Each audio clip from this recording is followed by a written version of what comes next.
Eko Oheb, totoo ba? Hindi pa totoo yun guys. Parang 50-50 pa yata yun. Kayo maniniwala sa mga ano. Hanggat hindi pa confirm, ano pa lang yan, mga rumors pa lang. Di ba? Tama ba? Hindi pa confirm pero nasa bootcamp nila si Oheb. Hindi pa confirm. Hindi ka maniniwala sa akin, madam. Try out lang yan eh. Madaming offer sa ano eh. Offers.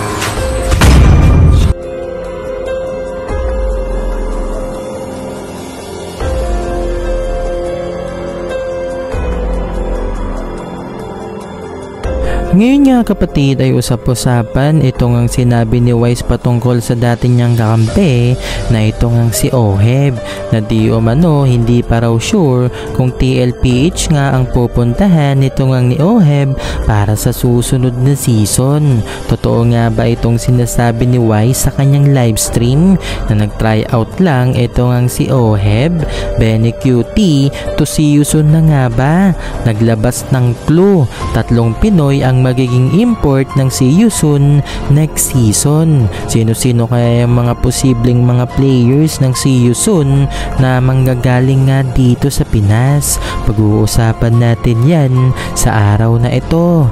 Pero bago nga natin ito pag-usapan, huwag nyo kalimutang mag-subscribe at i-hit ang notification bell para mas maging updated ka pa sa mga future uploads natin. Ano pa bang hinihintay mo? Tara!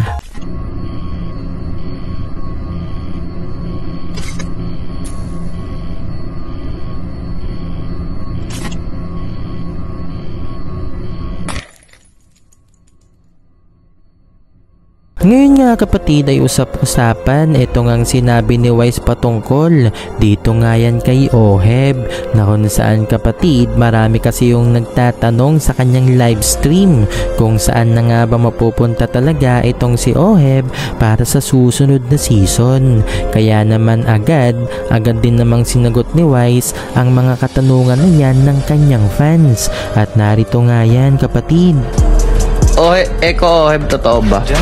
Hindi pa totoo yun guys. Parang 50-50 pa yata yun. Kayo maniniwala sa mga ano. Hanggat hindi pa confirm, ano pa lang yan, mga rumors pa lang. Di ba? Tama ba? Hindi pa confirm pero nasa bootcamp nila si Oheb. Hindi pa confirm. Hindi ka maniniwala sa akin, madam. Na kung saan kapatid, totoo naman yung sinasabi nga ni Wise na hanggat wala pang ang official announcement, rumor pa lamang yung mga bagay na yan. Kaya naman nang dahil nga dyan kapatid, may mga tsansa pa rin na hindi talaga sa TLPH ang punta nito ang ni Oheb next season. Pero syempre, mataas din naman ang usap-usapan o ang rumor patungkol dito kay Oheb to TLPH. Pero hindi pa nga yan official na ina-announce nitong TLPH. Sa katunayan pa nga nito kapatid, yung mga labas-labas nga ng TLPH kagaya na lamang nung nakaraan na nagpunta nga sila dito sa MOA, wala nga tayong nakita na Oheb dito nga sa kanilang kasama. Sa madaling salita ay hindi pa nga official na miyembro ng TLPH eto nga si Oheb. Bukod nga dyan kapatid, madalas pa rin nakakasama ng main 5 ng TLPH eto nga si Yuktisi na gold laner nga ng kanilang MDL team at sa kasulukuyan nga kapatid ay naka-line up nga sa kanila. Sa madaling salita, yung mga ganyang bagay nga kapatid ay masasabi natin na mukhang mas malaki pa nga yata yung tsansa ni Yuktisi na siya nga ang maging gold laner ng TLPH para sa susunod na season. Kahit naman anong sabihin ng mga fans kapatid, kung dito talaga mapupunta itong si Oheb, dito talaga yan sa TLPH. Pero syempre depende pa rin sa magiging performance nga nitong ni Oheb. Baka hindi pa nga ganun kaganda yung scrim result nitong ang ni Oheb kasama yung mga players ng TLPH at mas mainam siguro yung galawan nitong ang ni Yuktisi. Nakabase yan sa kanilang ang mga scrim result kapatid. Kaya naman nang dahil nga dyan, baka hindi pa nga muna ipasok bilang main 5 itong si Oheb kung sa TLPH nga talaga ang kanyang punta. Dahil una nga sa lahat kapatid, sinabi na rin naman itong ni Oheb nung nakaraan dito nga sa kanyang live stream kasama yung mga main 5 noon ng Blacklist International nang makalimutan niya ngang i-mute ang kanyang live stream kapatid. Di umano ang TLPH daw ay ayaw nilang nahuli nga sila sa standing. Kaya naman kung ganyan nga yung ipapakita ni Oheb at hindi nga maganda ang kanyang performance sa scrim, baka ang nangyari kapatid ay hindi mo na siya palalaruin next season. Kumbaga nakadepende sa kanya ngang ipapakita sa mga scrim result ng TLPH. Pero rumor pa lamang yung bagay na yan. Tulad nga ng sinasabi ni Wise kapatid, wala pang ang katotohanan yung mga kumakalat na rumor ngayon dito nga sa ML community hanggat wala pang ang mga official announcement sa bagay na yan. Pero achievement wise nga kapatid, lamang na lamang nga itong si Oheb kaysa dito kay YuKTC. Mas mainam lamang kapatid ay makakuha nga ng momentum itong si Oheb kung talagang sa TLPH ang kanyang punta.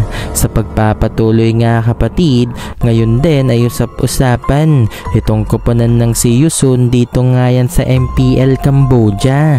Nagpost kasi itong ang si Yusun FB page ng 3 maleta. Ang 3 maleta na may Pinas na flag. Sa madaling salita kapatid, mayroon nga silang 3 import para sa susunod na season. Kaya naman naungkat na naman itong ang usap-usapan dito nga kay Benny Cutie na di umano ang susunod niyang koponan na mapupuntahan ay itong ang si Yusun.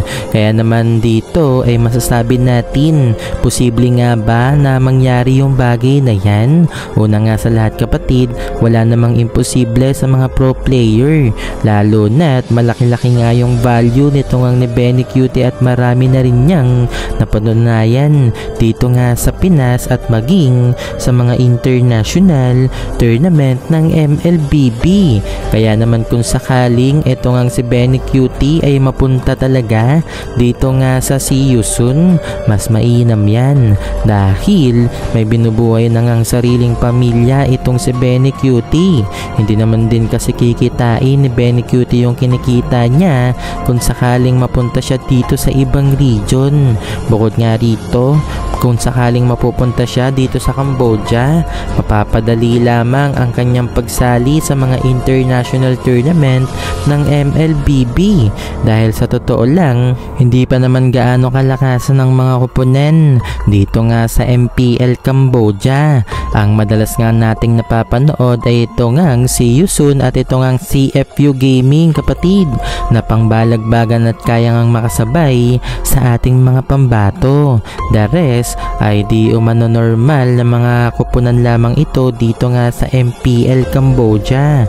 Kaya naman kung sakaling mapunta talaga dito si Benny Cutie, easy champion na yan dito nga sa MPL KH na kung saan nauna nang nagkampiyon dito ang ilang mga Pinoy na player na kagaya nga nila MP The King, Kusei at syempre itong ang Nehesa na kung saan matapos nga nilang lumipat dito sa Cambodia ay talagang nakakakuha ang mga Pinoy na import ng kampyonato na kung saan taliwas naman yan dito nga sa Pinas dahil halos lahat nga ng koponan sa MPL PH ay masasabi mo talagang lason. Bukod dyan, di hamak na mas malakas pa nga ang MPL PH kung ikukumpara mo nga dito sa World Tournament ng Mobile Legends. At yan din ang sinasabi nga nitong nila Kelra at King Kong kapatid.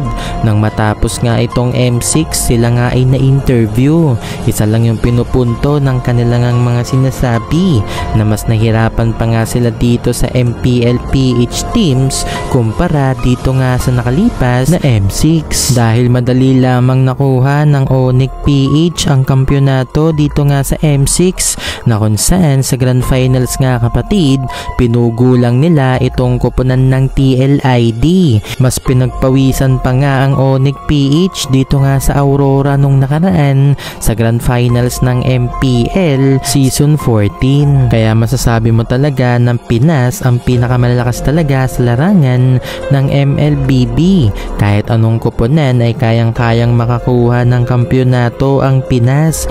Ganyan nga kalupit ang ating mga pambato. At mabalik nga tayo dito nga kay Benny Cutie na kung saan sa kasalukuyan wala pa nga kahit anong rumor patungkol sa kanya. Wala pa ring official announcement ang TLPH patungkol sa kanya kung talaga bang nag-out na nga ito at lilipat na ng ibang koponan. Hindi rin natin madalas nakikita itong si Benny Cutie nakasakasama yung mga pro player na nagbabatak dito nga sa rank game sa MLBB. Dahil usual naman tayong nakakita ng mga players na nagsama-sama dito nga sa rank game. Ang iba dyan ay nagta-try out ng palihim. So kapatid, ano ang reaksyon mo sa video na ito? O Heb, hindi pa nga ba talaga sigurado dito nga sa TLPH? Benny Cutie to si Yusun na nga ba talaga kasama itong si MP The King at pati na rin itong ang si Kusei na dati ng miyembro ng si Yusun? I-comment mo sa baba. Maraming salamat.